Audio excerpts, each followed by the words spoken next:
Bonjour les malheureux possesseurs de fourgons aménagés ou camping-cars achetés au groupe Pilote.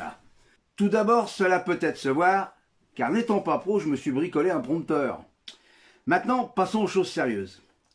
Traînant sur la toile, je me suis aperçu qu'il y avait énormément de gens qui avaient eu des problèmes avec les tablettes Xperience. Ma femme et moi-même avons acheté un fourgon Bavaria en 2020 et avons subi pendant 3 ans de nombreuses avaries électriques avec ce modèle de tablette. Voulant aider la communauté, j'ai reconditionné les différents éléments filmés depuis 4 ans, ceux-là même qui m'ont servi à prouver ma bonne foi à mon assurance et aux experts, afin que ces derniers m'aident à résoudre les nombreux problèmes de garantie auprès de Bavaria. N'ayant pas voulu refaire un film complet, mais vous montrer en détail, et ce preuve à la pluie, le bien fondé de nos déboires, je me suis permis de me servir de mes vieux éléments, et j'espère que vous me pardonnerez de la qualité du montage, ainsi que des fautes d'orthographe. Pour ceux qui sont motivés, je vous conseille de regarder jusqu'au bout, car malheureusement, il y a eu énormément de pannes. Laissez des commentaires, je suis prêt à vous répondre et partager nos aventures. Bonne visualisation. À plus.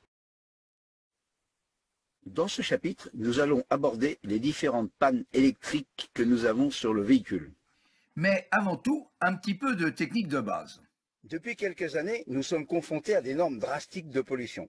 Pour ce faire, il a été inventé l'Euro 4, l'Euro 5 et maintenant l'Euro 6. Nous allons différencier la partie porteur et la partie aménagée. La partie porteur est fabriquée par Fiat. Elle comporte un alternateur qui fournit l'énergie à une batterie pour la stocker. Entre les deux, il y a ce qu'on appelle une gestion électronique intelligente. Pour faire simple, c'est lorsque le véhicule a le moins besoin d'énergie que l'alternateur fournit un maximum de charge vers la batterie, entre autres dans les descentes, mais pas que. Nous allons parler batteries cellules, celles qui sont mises en place par l'aménageur du fourgon afin de fournir de l'énergie à l'ensemble de l'installation habitable du véhicule. Lorsque le 12 mars 2020, nous nous sommes fait livrer notre véhicule chez Auto Camping Car Service Boutelet à Caen, nous sommes partis de chez eux avec les 2 batteries de 80 ampères chargées à 100%. En arrivant chez nous, je contrôle l'état des batteries et je m'aperçois avec stupéfaction qu'il restait 36% de charge uniquement. Je téléphone chez Boutelet à Caen pour savoir comment résoudre ce problème. On m'explique qu'il faut que je débranche un fusible sous le siège passager. Là, j'entreprends de défaire le cache plastique qui protège le matériel électronique qui est derrière, et en enlevant le cache, j'ai tout l'ensemble de la platine qui tombe par terre. La raison pour laquelle cette platine est tombée, c'est qu'elle n'était uniquement que collée par une bande de double face. En fouillant sous le siège pour trouver le fusible qui en fait n'était pas le bon, je découvre que la cosse de batterie n'était pas serrée. Une fois la cosse atteinte, je prends ma clé Allen et j'ai fait un demi-tour pour resserrer la dite cosse. Voulant refermer tout l'ensemble, je me suis aperçu que les batteries avaient bougé. Je suis donc allé à l'avant du siège et je me suis aperçu que la platine qui tenait l'ensemble des 2 batteries, qui font certes 18 kg chacune, était plus que légère. J'explique pourquoi. Voilà de quelle manière Bavaria a fixé ses batteries. Ils ont pris un cintré et qui fait 2 mm d'épaisseur, ce qui n'est vraiment pas beaucoup. Ils ont fixé ça avec des vis que l'on appelle des vis carrossiers. C'est des vis qui font 4 mm, il n'y en a que 2. Quand on voit le bras de levier qu'il y a entre la petite vis de 4 et l'endroit où la patte appuie sur la batterie, il est d'environ 6 cm. Et c'est seule cette patte qui arrive à les maintenir. Comme cette patte tenant les batteries n'a pas fait son travail correctement, on peut voir ici l'usure qu'elle a provoquée sur les 2 batteries. Étant des gens exclusivement nomades, n'allant jamais dans les campings, je tente de trouver une solution pour pouvoir pallier à ce problème de charge. Je me dirige donc Le concessionnaire le plus proche, c'est-à-dire à Albi, chez Loisiréo. Dans un premier temps, ils m'ont changé le Redarc, c'est-à-dire le chargeur de batterie auxiliaire. Et ceci n'a toujours pas fonctionné. Je vais vous expliquer les différents problèmes que je rencontre. Nous allons commencer par la panne la plus importante, c'est-à-dire la charge des batteries auxiliaires qui provoque des pannes électriques multiples. Sur le nôtre, c'est un modèle Redarc. Celui-ci est estampillé comme un modèle pouvant donner jusqu'à 40 ampères. Le problème découvert est que celui-ci, lorsqu'il est en mode boost, ne fournit que 7 ampères-heure. À cela dire quand les deux batteries Bavaria sont en dessous de 90% de charge. Il est quand même à noter que l'alternateur qui est sur notre véhicule débite quand même 200 ampères. Trouvez l'erreur. Le plus pénalisant, c'est que lorsqu'on met en route le frigo Trimix sur le 12 volts, là, la charge passe en négative de moins 10 ampères. J'ai bien dit moins. Mais le plus grave, c'est que le chargeur, quand il est en mode boost, la charge en volts est de 15 volts, va jusqu'à presque 20 volts. Avouez que c'est quand même énorme. Ce qui met la panique sur la radio, qui heureusement se met en mode dégradé lorsque cela dépasse 15 volts. Cela perturbe aussi le stop and start, qui un coup se met en sécurité et un coup se réinitialise lorsque la tension baisse. Pour terminer sur ce problème, rien ne vaut un bon cours pratique.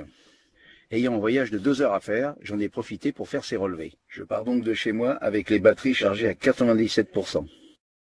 Mon voltmètre ajouté indique 13,32 volts. Je mets en route le moteur et vous pouvez voir là que je charge à moins 16,2 ampères, que le voltmètre a indiqué pendant tout le voyage entre 11 volts 37 et 11 volts 76. Que arrivé à destination au bout de 2 heures de route, cela charge maintenant à moins 14,5 ampères et que nous sommes à 76% de charge de batterie. Que pendant tout le voyage, la LED ne s'est jamais allumée, donc ça veut dire que le chargeur ne s'est jamais mis en mode boost.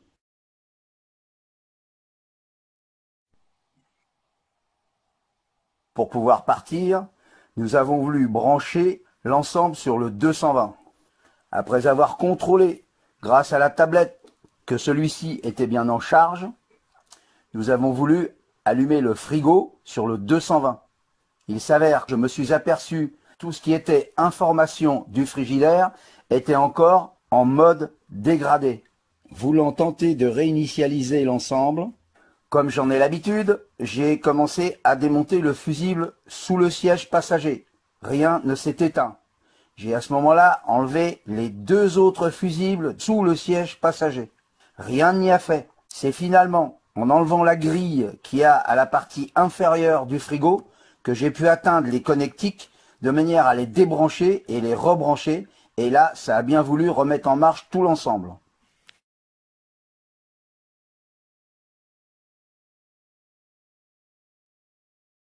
Autre petite surprise, en regardant sur la tablette Expérience, je m'aperçois que le bouton de réglage est sur gel, alors que ce sont des batteries AGM. En bas, en droite, à gauche, il n'y a rien à faire, ça ne marche pas, il faut éteindre et rallumer. Ici, en haut à droite, vous pouvez voir le petit triangle rouge qui indique qu'il est en mode dégradé. Donc aujourd'hui, pas de chauffe-eau. Comme vous pouvez le voir, nous sommes au mois de février et là, impossible de mettre en route le chauffage. Elle nous indique que nous ne recevons pas la Wi-Fi. Je ne vois pas en quoi nous sommes concernés par la Wi-Fi pour mettre en route le chauffage. Devant ce problème, nous avons voulu Truma lui-même. Il a été impossible de mettre en route le chauffage. La tablette avait pris la main sur le système. Lors de ces 3 affichages qui suivent, la tablette était inutilisable car en mode dégradé. Lorsque le fourgon est branché sur le 220, donc le secteur, il est impossible d'arrêter la radio. L'une de nos premières pannes. Le linguet de sécurité de la fenêtre qui coupe le chauffe-eau en cas où celle-ci est ouverte ne fonctionnait pas correctement car mal calé. Et quelques jours après, nous avons eu la coche 12 volts du Truma qui s'est débranchée. Lors de mon tout dernier voyage, entre le moment de départ et le moment de cette panne, il y a 3 heures de roulage. Surveillant mon téléphone, je m'aperçois que celui-ci ne charge plus. Je regarde alors mon voltmètre et je m'aperçois que la tension est descendue à 9,21 volts. Je constate aussi que le réfrigérateur s'est mis en mode dégradé. Encore une fois, je déconnecte le fusible de 50 ampères et le reconnecte pour m'apercevoir que tout est enfin re-rentré dans l'ordre. Preuve en est, le voltmètre affiche 15,9 volts et dans les descentes, il est monté jusqu'à 17 volts.